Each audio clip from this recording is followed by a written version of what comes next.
श्रीमन्नारायण दोस्तों, आज की वीडियो में हम सुनेंगे अक्षय तृतीया व्रत कथा को। तो चलिए कथा का श्रवण करते हैं। महोदय नामक एक वैश्य की कथा। भगवान श्री कृष्ण धर्मराज युधिष्ठिर से कहते हैं, हे पार्थ, प्राचीन काल में महोदय नाम का एक वैश्य था।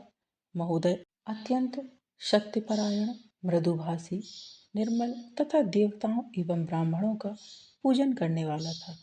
उसे विभिन्न प्रकार के सत्संग का श्रवण करना अति प्रिय था। यदि उसे दैनिक कार्यों से तनिक भी समय मिलता तो वह सत्संग आदि श्रवण करने पहुंच जाता था।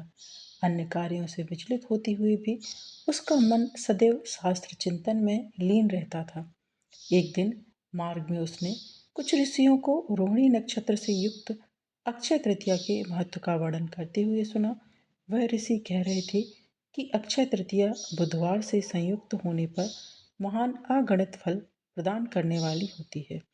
अक्षय तृतीया के दिन ही नर नारायण हयग्रीव एवं परशुराम अवतार प्रकट हुए थे। इस दुर्लभ संयोग के अवसर पर किए जाने वाले दान, हवन, पूजन आदि कर्मों का अक्षय फल प्राप्त होता है। इस दिन देवताओं एवं पितरों के निमित्त जो भी दान, हवन, पूजन, तर्पण किया जाता है उसका पुण्य कभी भी क्षय नहीं होता है। ऋषि मुख से अक्षय तृतीया व्रत का महात्म्य सुनकर वह वैश्य मन ही मन विचार करने लगा कि यह तो अति उत्तम व्रत है, अतः मुझे भी इसका पुण्य लाभ अर्जित करना चाहिए। यह विचार करते हुए महोदय गंगा जी के तट पर जा पहुंचा। गंगा के परम पवित्र जल से उसने अपने पितृ देवताओं का तर्पण किया। तर्पण करने के पश्चात घर आकर उसने जल से युक्त 2 घड़े खांड अथवा बतासे, लवण, यव यानी कि जौ, गोधूम, गेहूँ, दध्योधन, दही एवं चावल, ईख तथा विभिन्न प्रकार के दुग्ध पदार्थ सामर्थ्य के अनुसार पूर्ण भक्तिभाव से ब्राह्मणों को दान किए। हे पार्थ, उसकी धर्मपत्नी का मन माया के बंधन में फंसा हुआ था। वह अपने दानवीर पति को दान आदि कर्म करने से रोकने का पूर्ण प्रयास करती रहती थी, किंतु महोदय अत्यंत उदार एवं दयालु प्रवृत्ति का होने के कारण निरंतर धर्म, कर्म आदि गतिविधियों में लीन रहता था। आनंद पूर्वक जीवन व्यतीत करता हुआ वह वैश्य अंत में प्रभु का चिंतन करते हुए सदगति को प्राप्त हुआ। हे युधिष्ठिर, आगामी जन्म में महोदय वैश्य ने कुशावतीपुरी नामक स्थान पर क्षत्रिय के रूप में जन्म लिया। उसे इस जन्म में अक्षय सुख संपदा की प्राप्ति हुई। अपनी संपत्ति का सदुपयोग करते हुए उसने महान यज्ञ, हवन आदि संपन्न किए तथा श्रेष्ठ दक्षिणा प्रदान की।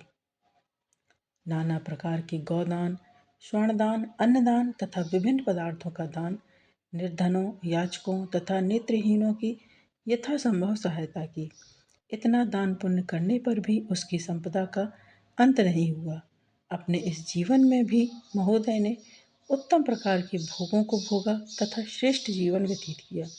यह महोदय द्वारा पूर्व जन्म में किए गए अक्षय तृतीया के व्रत का प्रभाव था। उसने अपने पूर्व जन्म में धन ऐश्वर्य के मोह को त्याग कर निस्वार्थ भाव से दान, पुण्य, हवन आदि सत्कर्म किए, जिनके फलस्वरूप उसे अपने इस जन्म में अक्षय संपदा की प्राप्ति हुई। हे पार्थ, इस प्रकार अक्षय तृतीया की कथा एवं महात्मा का वर्णन संपूर्ण हुआ। और अब इस व्रत का विधान सुनो। तृतीया के दिन सुबह स्नान आदि से निवृत्त होकर भगवान श्री वासुदेव का पूजन तथा देव तर्पण आदि कर्म करना चाहिए। दिन में एक समय ही आहार ग्रहण करना चाहिए। अक्षय तृतीया के दिन यव यानी जौ का हवन किया जाता है।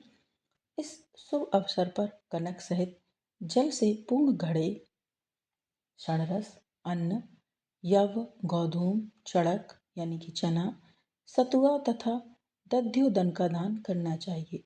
इस व्रत में ग्रीष्म ऋतु में उत्पन्न होने वाले ऋतु फलों आदि का दान भी अत्यधिक महत्वपूर्ण माना जाता है। वैशाख तृतीया एवं रोहिणी नक्षत्र के संयुक्त होने पर भगवान शिव की पूजा अर्चना की जाती है तथा उद कुंभ दान किया जाता है। ऐसा करने वाला शिवलोक को प्राप्त होता है। घटदान का मंत्र निम्नलिखित है। उद कुंभदान मंत्र। एष धर्मघटो दत्तो ब्रह्मा विष्णु शिवात्मकः अस्य प्रधानात्र यप्पन्तु पितरो अपि पितामहः गन्धोत्कटिलेमिश्रं शान्नं कुम्भं साक्षिणां पितृभ्यः संप्रदास्यामि अक्षयमो प्रतिष्ठतु। जिसका अर्थ है कि ब्रह्मा विष्णु एवं शिव के रूप में इस धर्म घट का मैं दान करता हूँ। इस घटदान से मेरे पितृ एवं पितामह तृप्त हो जाएं। मैं गंधोदक तिल अन्न एवं दक्षिणा सहित घट का दान कर रहा हूँ। यह दान पितरों हेतु अक्षय हो जाए। हे निष्पाप, अक्षय तृतीया के दिन छत्र, जूते, गौ, भूमि, स्वर्ण तथा वस्त्र आदि जो भी भगवान की प्रिय वस्तु दान की जाती है वह भगवान श्री कृष्ण को समर्पित हो अक्षय हो जाती है। हे प्रिय युधिष्ठिर, मैंने अक्षय तृतीया का संपूर्ण महात्म एवं विधान तुम्हें कह सुनाया है। तुम्हारे मेरे मध्य कुछ गोपनीय नहीं है। स्थिति पर किए गए जप तप हवन यज्ञ दान पुण्य कभी नष्ट नहीं होता है तथा देवताओं एवं पितरों के निमित्त पूजन तर्पण अक्षय फल प्रदान करते हैं। इसलिए यह अक्षय तृतीया कहलाती है। इस प्रकार भविष्य पुराण में वर्णित अक्षय तृतीया व्रत का विधान संपूर्ण हुआ। विष्णु धर्मोत्तर पुराण में भी अक्षय तृतीया के व्रत का वर्णन प्राप्त होता है। विष्णु धर्मोत्तर पुराण के अनुसार वैशाख शुक्ल तृतीया के दिन उपवास करने से अक्षय पुण्य प्राप्त होता है। कृतिका नक्षत्र से युक्त होने पर इसका प्रभाव अधिक हो जाता है तथा किए गए समस्त शुभ कर्मों का अक्षय फल प्राप्त होता है। पुराण के अनुसार अक्षय तृतीया के व्रत में भगवान की अक्षत से पूजा अर्चना की जाती है।